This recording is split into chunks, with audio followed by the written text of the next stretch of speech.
Aujourd'hui, c'est le 16 août 2020. Gloire à Jésus-Christ notre Père. Pour ce merveilleux dimanche qui nous accorde de pouvoir méditer autour de sa parole sur son plan. Amen. Aujourd'hui, nous allons parler de la parabole des deux fils qui devraient aller travailler dans la vigne du Père. Dans Matthieu 21, versets 28 à 32. Dans cette parabole, Jésus-Christ s'adressait à ceux qui se prenaient pour de vrais adorateurs de Dieu, mais qui ne voulaient pas se soumettre à la vérité que les envoyés de Dieu leur apportaient, c'est-à-dire les principaux sacrificateurs et les anciens qui représentent aujourd'hui les gens dans les églises. Pour ce qui est des deux fils dont le premier, au départ, ne voulait pas accepter se soumettre à son père qui lui commandait d'aller travailler dans la vigne et qui se repentit après pour aller travailler, il est la représentation aujourd'hui de tous ces pécheurs que Jésus-Christ sauve et leur accorde un cœur humble qui se plie désormais à ses commandements. Pour ce qui est du second fils du Père, nous voyons que ce dernier avait fait semblant d'aller travailler quand il était devant le Père qui lui parlait. Mais après, nous voyons qu'il n'est pas parti. Ce second fils représente aujourd'hui ceux qui se disent chrétiens aux yeux du monde, qui se disent de vrais croyants aux yeux du monde, mais dans leur cœur, ils savent très bien qu'ils ne sont pas obéissants au commandement de Jésus-Christ, le Dieu de la Bible. Jésus,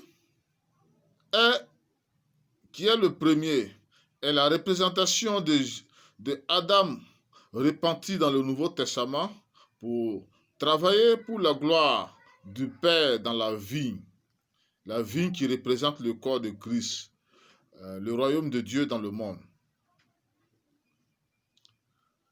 Le mauvais esprit du diable est le second à venir dans le monde.